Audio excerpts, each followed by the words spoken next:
Pommade, PQ, Steve, tu es live là. Ah merde. Partie 2.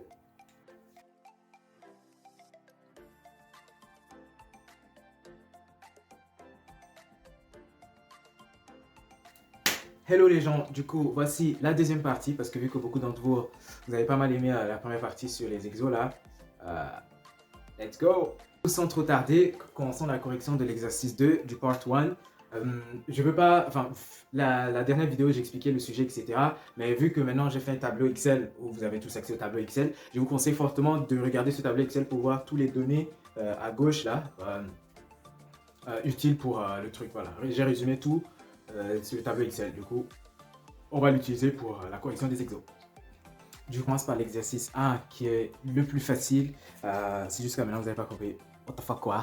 Dans notre exercice ici, nous avons juste un seul fixe asset qu'on a acheté. Du coup, on va utiliser que celui-là pour le calcul dans le depreciation table. On a nos 4 colonnes, on a les investment cost, depreciation, accumulated depreciation et enfin les amortized cost ou net book value fixed asset. Dans cet exercice, on nous donne à chaque fois le investment cost, mais aussi le residual value. Ainsi, nous pouvons mettre dans la colonne 0, dans l'année 0, investment cost 250 000. Et enfin, 50 000 dans le net book value fixed asset à l'année 5. Le residual value, c'est le net book value à l'année 5. Voilà, de la machine. Du coup, on a 250 000 0 dans l'année 0 et 50 000 à l'année 5 pour le net book value. Ensuite, le but, c'est de retrouver, bien sûr, le depreciation. La formule du depreciation, on a vu, j'ai mis ça dans le tableau Excel, mais je le remets pour vous. Si on te donne un residual value, d'où le cas de cet exercice-là, la formule, c'est investment cost moins le residual value divisé par le nombre d'années. Du coup, dans cet exercice-là, c'est 5. Et quand on fait ce calcul, on retrouve 40 000, 40 000, 40 000 à chaque fois. Et avec ça, on peut maintenant calculer le cumulé. C'est le primaire. C'est lycée, ouais, c'est lycée. Ça, plus ça, 40, plus 40, plus 40, plus 40, plus 40, ainsi de suite. Et enfin, net book value de l'année 1 à 4, c'est 250 000 moins le cumulated depreciation. Et c'est tout.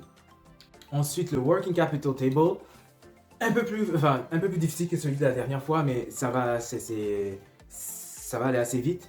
Du coup, on nous dit, si vous regardez sur la partie gauche, on a le nombre de months pour inventories, delay of payment et delay of payment to suppliers and to clients. Dans cet exercice-là, sur la partie D, vous pouvez voir, j'ai traduit ce qu'ils ont écrit en lettres avec des chiffres, comme par exemple, ils nous ont dit que dans inventories, les 3 premières années, c'est 3 mois d'activité, puis après, c'est 1,5, du coup, 3 mois pour de 0 à 2, et après ça, c'est 1,5. Même chose pour les delay of payment to suppliers. On nous dit que les 3 premières années, on paye 1 mois après, puis après, c'est 2 mois. C'est 2 mois de délai. Et pour les clients, on a dit qu'ils payent cash. Au début, cash, c'est comme si c'est x1. Et après, 1 month later, c'est la même chose, x1. Quelle est notre valeur de inventory, par exemple? L'inventory, on est d'accord que c'est le coût c'est le coût d'achat. Du coup, ici, le coût d'achat, on nous a dit que c'était 0,5. 0,5 multiplié par le nombre de jars qu'on vend chaque année, du coup 200 000. Et ça nous donne un chiffre. Et on divise tout ça par 12. Ça va nous donner le montant par mois.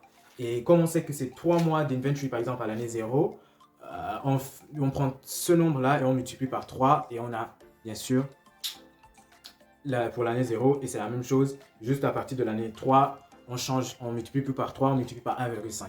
Si vous avez bien compris cette étape-là, du coup, pour le delay of payment to suppliers, c'est la même chose. On va utiliser le number of jars multiplié par le coût d'achat du raw material. Du coup, 200 000 multiplié par 0,5, ça va nous donner un chiffre qu'on va diviser par 12 pour avoir en mois. Et puis, on va multiplier par 1 pour les 3 premières années et ensuite par 2 pour les 2 premières années. Et c'est ça, on retrouve ça sur le tableau à droite. Et enfin, pour le delay of payment to clients, c'est assez simple. On prend le 200 000 multiplié par 1,5 parce que c'est le prix auquel on vend, 1,5. Et on divise tout ça par 12 pour obtenir par mois. Et comme on voit qu'à chaque fois c'est 1, 1, 1, 1, 1, c'est le même pour chaque année. Donc ça ne change pas. c'est tout. Et quel est le investment in WCR? La formule, on la connaît tous, c'est inventories plus trade receivables moins trade payables. Et voilà, ça nous donne investment in WCR. WCR change. WCR change, c'est le WCR de l'année. Par exemple, pour l'année 1, le WCR change, c'est 41 667 moins 16 667. Et pour l'année 0, c'est toujours la valeur du investment de l'année 0. WCR de l'année 0. Et le net change in cash flow, c'est le signe opposé du WCR change. Hier. Maintenant, le income statement, ça aussi, ça va aller assez vite, le income statement. Et du coup, on va diviser en deux, les operating incomes et les operating expenses, bien sûr. Du coup, dans les operating income, tu as tes sales. On sait tous comment calculer les sales, c'est ton chiffre d'affaires. C'est 200 000 multiplié par 1,5, ça nous donne 300 000. Et on te dit dans le sujet qu'il y a une dynamization of sales, c'est-à-dire qu'il y a un increase de tes sales parce que tu as ouvert une nouvelle gamme et ça a permis de développer l'image de ton ancien jar et puis tu as pu en vendre plus. Et il y a une new number of jar et new price, c'est ça que j'ai écrit à gauche, new number of jar, new price. Du coup, c'est 20 000 et 20 000 multiplié par 3 et ça nous donne 60 000 que vous pouvez voir dans Dynamization Sales. Et Operating Income, c'est 20 000 plus, c'est 300 000 plus 60 000, 360 000. Même chose. Operating Expense, j'ai divisé les Operating Costs en deux, Raw Material et Wages et Marketing à part. Déjà, Raw Material, on sait tous, 200 000 multiplié par 0,5, ça c'est carré. Je vais expliquer Reduction in Cost tout à l'heure. Wages, c'est 0,3 multiplié par 200 000. Et c'est ça qui nous donne 60 000.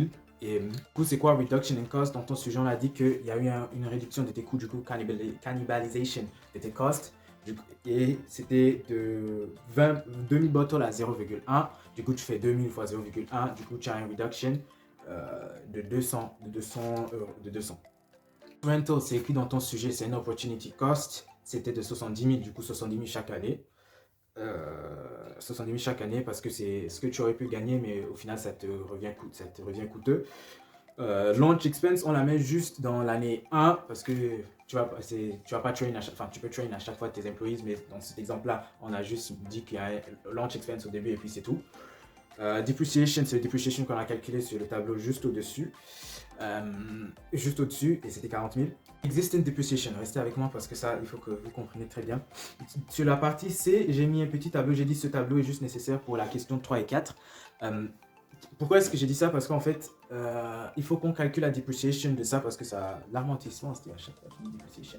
Le depreciation du existing fixed asset, on l'a pas fait avant parce que ça servait à rien de le faire en fait. Et je le fais maintenant pour que ça soit plus clair. Du coup, il n'y a pas besoin de faire des calculs compliqués de ouf, c'est juste des soustractions qu'on va faire. Quand on nous dit que le net book value de cette machine à l'année 0 c'était 20 000 et le net book value à l'année 1 c'était 10 000. Du coup, pour calculer depreciation ici, on fait 20 000 moins 10 000. Et c'est ça qui va nous donner une depreciation de 10 000. 10 000 à chaque fois. Et on fait 10 000 jusqu'au point où on va atteindre 0. Par exemple, l'année 2, si on fait 10 000 moins 10 000 pour l'année 1, l'année 2, on retrouve 0. Et on ne peut plus continuer parce qu'on ne peut pas avoir un net book value négatif. Du coup, le truc est 0 à partir de 2. L'année 3, ça va être 0, 4, 0, etc. etc. Du coup, c'est pour ça que j'ai fait ce petit tableau pour expliquer rapidement qu'on va ensuite utiliser dans le income statement. Comme on peut le voir, le 10 000, il s'arrête juste à l'année 2 parce qu'il y a une depreciation de l'année 1 à 2 et c'est tout. C'est pour ça que j'ai mis ça là. Et le total des operating expenses, c'est raw material moins reduction in cost, plus wages, plus lost rental, plus lost expense, plus depreciation et plus existing depreciation. Et bien sûr, les bits, c'est operating income moins operating expense, ça te donne les bits. Corporate tax, c'est les bits multipliés par le corporate tax rate qu'on nous donne ici, 26,6%. Et avec ça, le net result, c'est EBIT moins corporate tax. Comme je l'ai dit dans la vidéo avant, je fais juste le cash flow method, enfin le cash flow j'utilise la méthode 1 du cash flow parce que la méthode 2 est beaucoup trop longue et ça me fatigue. Cette vidéo est assez longue déjà. Mais Mais voilà, mais du coup, dans la méthode 1, on a la ligne des net results, on a déjà calculé avant, on a la ligne des depreciation. En gros, regardez sur votre income statement, tu fais tes depreciation plus tes existing depreciation. C'est pour ça il y a 50 000, 50 000, mais à partir de l'année 3, il y a 40 000, parce qu'il n'y a que les depreciation, 40 000, 40 000, et l'existing depreciation disparaît. C'est pour ça, c'est 50 000, 50 000, et puis 40 000, 40 000, 40 000 après. Fixed asset investment, c'est le coût de l'investissement qu'on a fait là, moins 250 000, voilà, de la machine qu'on a acheté. Income disposal. Dans cet exercice-là, j'aurais pas dû le détailler à gauche, ça c'est une erreur de ma part, mais dans cet exercice-là, il est nécessaire de... Et comme on ne te précise pas le market value de la machine, mettez dans votre tête que quand on ne vous donne pas la market value de la machine qu'on a achetée, c'est le income from disposal net tax, c'est toujours le net book value ou le residual value à l'année 5. C'est tout. Voilà, c'est tout. Opportunity, je vais arriver dessus tout à l'heure parce que c'est un peu plus long, etc. Et puis WCR change, on va prendre la valeur du change in cash flow, parce qu'on est dans le cash flow table, en gros l'inverse du WCR change qu'on a trouvé en haut. Voilà, c'est tout. En haut, par exemple, pour l'année 0, on a trouvé WCR change 16 667. Dans ce tableau-là, on va me faire l'inverse, on met un moins devant, voilà, et vice versa. Bien noter ici que le launch expense, on le met bien ici à l'année 0 et à l'année 1. Pourquoi? Ne me demandez pas, c'est une règle qu'on doit suivre en comptabilité. Ouais. Mais voilà. Du coup, il faut mettre moins 10 000 à l'année 0 et 10 000 à l'année 1 pour l'annuler en fait. Voilà, tu mets 10 000, moins 10 000 l'année 0 et puis l'inverse à l'année 1, comme ça, c'est carré. Et du coup, le net in cost of opportunity, en fait, dans cet exercice-là, on va calculer pour l'année 0 et l'année 5, c'est toujours comme ça. L'année 0 et l'année 5, et le net c'est comme un opportunity cost, et c'est sur la machine qui existait déjà avant. Donc, on va commencer, on va regarder à gauche du tableau Excel. De toute façon, je vous montre tout là, voilà, et vous allez le voir. Du coup, l'existing machine à l'année 0, c'est écrit dans le sujet que le market value est à 80 000. Et on sait que le net book value à l'année 0, c'est 20 000. Et du coup, le bénéfice, voilà, le bénéfice de ça, c'est 80 moins 20 000. 80 moins 20 000, et ça nous donne 60 000. Et le taxe, c'est 60 000 multiplié par 26,5, le tax rate qu'on a eu. Et ça nous donne 15 900. Et puis le earning after tax, c'est 80 000 moins 15 900. Et voilà. Et c'est pour ça qu'on a moins 64 100 pour l'année 0. C'est toujours un moins à l'année 0. Et à l'année 1 et à l'année 5, on a le market value qui est donné, c'est bien sûr 12 000.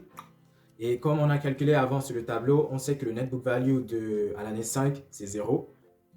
Je l'ai expliqué juste avant dans la partie income statement. Et machine à tier 5, et du coup le bénéfice c'est 12 000, 12 000 moins 0, 12 000. Le taxe c'est 12 000 fois 26,5 et earning after tax 12 000 moins le taxe et ça nous donne 8 820. Cette fois-ci c'est positif parce qu'on va le vendre du coup, et à l'année 5 c'est pour ça il y a 8 820. Et le net cash flow bien sûr c'est la somme de tout le reste. Ça, moins ça, etc. Et voilà. Si vous avez des questions, vous savez où me trouver. Mouah. Putain, il fallait me dire que ma bouche était blanche, wesh.